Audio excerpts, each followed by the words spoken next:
आपको शर्म नहीं आती? आपकी छोटी बहन जो है मुख्यमंत्री की बहन है और बहन होकर चाय की दुकान चलाती हैं, इन हालतों में रहती हैं। 30 साल उन्होंने आपको राखी नहीं बांधी। यही अंतर है एक योगी और एक सांसारिक मनुष्य में। देखिए, मैं कई वर्षों के बाद गया था। जी। मेरे पिताजी का जो है देहांत 2020 में हो गया था। मैं उससे पहले उनसे या अपने परिवार के लोगों से कई वर्षों से नहीं मिल पाया था। संजोग से कोरोना कालखंड प्रारंभ हो चुका था, लॉकडाउन प्रारंभ हो चुका था, तो उनके अंतिम संस्कार कार्यक्रम में मैं भाग नहीं ले पाया था। आपके पिताजी के? हाँ। तो मुझे जब गत वर्ष अवसर मिला था तो मैं अपनी माँ से मिलने के लिए जरूर गया था। तो स्वाभाविक रूप से एक माँ और पुत्र के बीच में जो संवाद होने चाहिए वही संवाद हो गया। आप उनके अंतिम संस्कार के लिए नहीं जा पाए, पर जब वो आपसे मिलने आते थे, आप उस वक्त चीफ मिनिस्टर थे, तो वो एक आम नागरिक की तरह आते थे, सीएम के पिता के रूप में नहीं आते थे? नहीं, यहाँ वो कभी नहीं आए। वो मुझसे मिलने के लिए, मेरी एक बार उनसे मुलाकात हुई थी नजीमाबाद में, और नजीमाबाद में मैं एक चीनी मिल के उद्घाटन में गया था। तो भाषण करते हुए मैंने देखा सामने जो है कोई बैठा है, तो मैं पहचान गया उनको। मैंने कहा ये तो मेरे पिताजी हैं लगता है। तो सभा के बीच में बैठे हुए थे।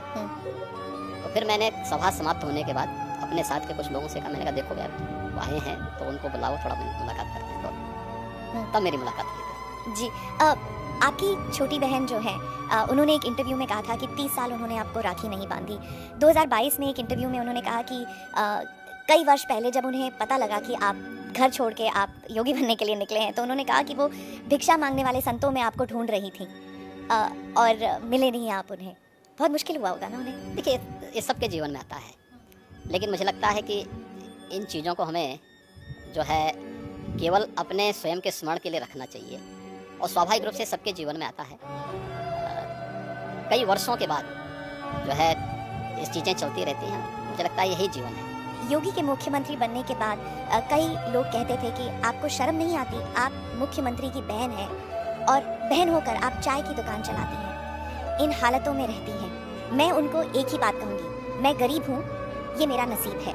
शर्म तब आनी चाहिए जब आप कोई गंदा काम कर रहे हो, किसी के हक का छीन कर खा रहे हो। मैं तो मेहनत करके अपनी गुजर बसर करती हूँ। हाँ, ठीक बात है। देखिए, व्यक्ति को कभी भी धन और वैभव संतुष्टि नहीं दे सकती है, और मुझे लगता है कि सबसे बड़ा योगी वह है जो स्वयं की मेहनत से संतुष्ट है, स्वयं के परिश्रम से संतुष्ट है। दूसरों की मेहनत से कुछ प्राप्त करना और फिर उसको छीन लेना, ये तो डकैती है। उसके अलग अलग रूप देख सकते हैं आप समाज में, और मुझे लगता है सबसे निंदनीय कर्म यही है। और यही अंतर है एक योगी और एक सांसारिक मनुष्य में।